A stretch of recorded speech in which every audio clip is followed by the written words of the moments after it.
અત્યારે હાલમાં સુરત પૂગવા આવ્યો। હવે મિત્રો એ તો બધાને ખબર છે કે કીર્તિ પટેલે ચેલેન્જ આપી હતી લાલાભાઈ આહિરને કે સુરત આવીને બતા, અને સુરત લાલાભાઈ આહિર સુરત પણ આવી ગયા, અને પછીની ઘટના શું થઈ છે તે કોઈને નથી ખબર। આપણે તે વિડીયો લઈને આવ્યા છીએ। આ વિડીયોને લાઇક, શેર અને કોમેન્ટ કરી દેજો, અને અમારા પેજને સબસ્ક્રાઈબ કરી દેજો। જેટલા જેટલા આમ થતા હતા ને, આગે તમારો બાપ લાલો આહિર સુરત પૂગવા જ આવ્યો। હા જોઈએ હવે। જય શ્રી રામ। તો 275 કિલોમીટર આખો ઉભો રહે ક્યાં કીર્તિ? એ કીર્તિ હવે કિલોમીટર 275 કિલોમીટર દૂર ઉભો રહ્યો લે। તારે આવું સુરત આય?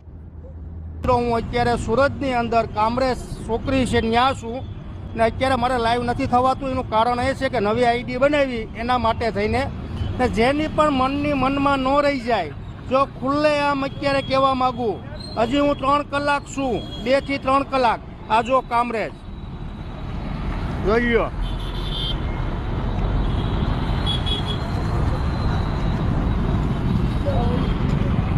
આ સુરતની અંદર હું છું હાલમાં।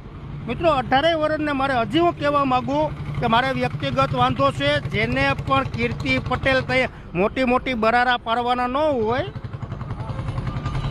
સમજાણું? ગમે ત્યારે હું પૂગી જાઉં।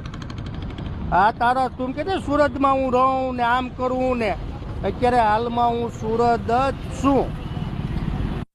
ને મિત્રો બધાને ખબર જ હશે કે મુદ્દા શું હતા, પછી મુદ્દા મળે નહીં, પછી ખોટા નાટક કરે। જે આપણે જેટલા મુદ્દા હતા એટલા આપણે મુદ્દા પાસ કર્યા। 18 વર્ષને ખબર છે ને 18 વર્ષને સપોર્ટ આપ્યો, એ બાબત ઉપર ખૂબ ખૂબ ધન્યવાદ બધાનો।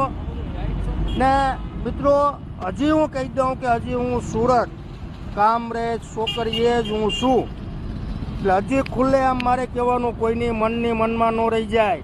હું કાલે નીકળ્યો તો ત્યારે પણ મેં કીધું હતું કે હું નીકળી ગયો છું।